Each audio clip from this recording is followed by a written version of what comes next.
Okay. ఈ వీడియోలో ముఖ్యంగా సోషల్ మ్యాపింగ్ అంటే సామాజిక పరమైనటువంటి ఒక మ్యాపింగ్ విధానాన్ని మనం రీసోర్సెస్ అనేటువంటి వాటిని మొబలైజ్ చేయడం కొరకు ముఖ్యంగా దీన్ని ఉపయోగిస్తూ ఉంటాం. ఈ రీసోర్సెస్ మొబలైజేషన్ అలాగే సామాజికమైన మ్యాపింగ్ అనేవి ప్రధానంగా ప్లానింగ్‌లో భాగంగా ఉంటాయి. గ్రామ పంచాయతీ స్థాయిలో తీసుకుంటే గ్రామ పంచాయతీ యొక్క ప్రణాళిక అనేది గ్రామ పంచాయతీ అభివృద్ధి ప్రణాళిక అంటే జీపీడీపీ అంటాం.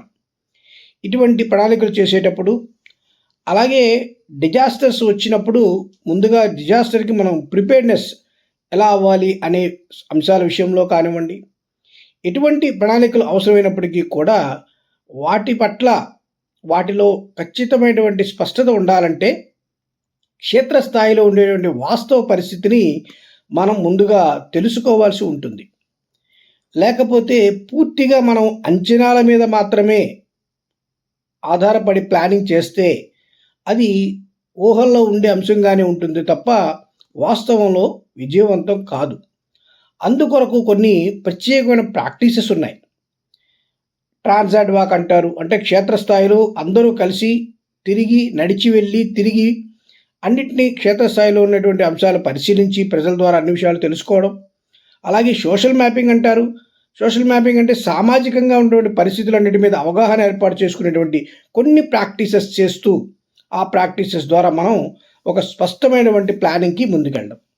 సో అందులో భాగంగానే సోషల్ మ్యాపింగ్ అనేది ముఖ్యంగా మనం ఏ ప్రదేశం మీదైతే ఒక ప్లానింగ్ చేయాలనుకుంటున్నామో, ఏ ప్రదేశం మీదైతే మనం ఒక అవగాహన కల్పించుకోవాలనుకుంటున్నామో ఆ ప్రదేశాన్ని క్షేత్రస్థాయిలో ముందుగా దర్శించి ఆ ప్రదేశంలో ఉన్నటువంటి అన్ని అంశాలను పరిశీలించి వాటి మీద ముఖ్యంగా ఒక చోట ఒక మ్యాప్ అనేది మనం తయారు చేసుకుంటాం. ఇక్కడ చూడండి, అచ్చంపేట అనేటువంటి ఒక గ్రామానికి సంబంధించినటువంటి మ్యాప్ని గీయడం జరిగింది. అంటే అక్కడ ఈ ఈ మ్యాప్ గీసిన వాళ్ళందరూ కూడా ముందుగా ఆ గ్రామంలో తిరిగి ఆ గ్రామంలో అన్ని అంశాలను పరిశీలించి ఒక రఫ్గా పేపర్ మీద రాసుకొని వచ్చిన తర్వాత దాన్ని ఒక చోట ఒక మంచి ప్లేస్ చూసుకొని ఖాళీ ప్లేస్లో ఒక మ్యాప్ని తయారు చేశారు.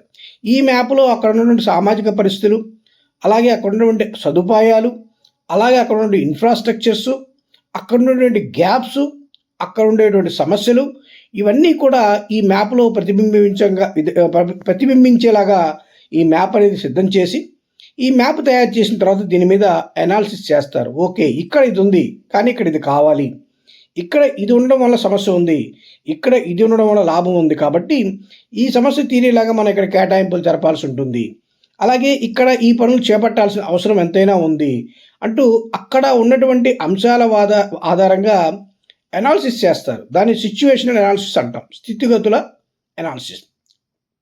సో ఇవన్నీ చెయ్యాలంటే మనకి అక్కడ గ్రామం కానీ ప్రాంతం కానీ ఏదైనా ఆ సమాజం మీద మనకి సరైన అవగాహన ఉండే విధంగా క్షేత్రస్థాయిలో పర్యటన జరిపి చేసేటువంటిది సామాజిక మ్యాపింగ్ అంటే సోషల్ మ్యాపింగ్. ఇది ఒక మంచి ప్రణాళిక తయారు చేయడానికి, ఒక స్పష్టమైన ప్రణాళిక తయారు చేయడానికి అభివృద్ధిలో చాలా కీలకమైనటువంటి పాత్రను పోషించే విధంగా మనల్ని ముందుకు తీసుకువెళ్తుంది అన్నమాట.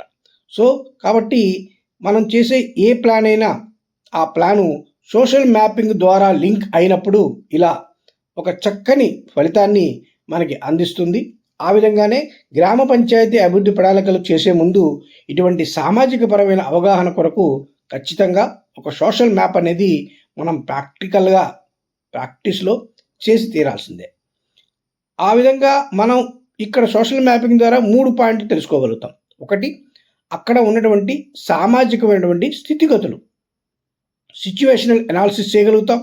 రెండవది, గ్యాప్ని ఖచ్చితంగా మనం ఐడెంటిఫై చేయగలుగుతాం.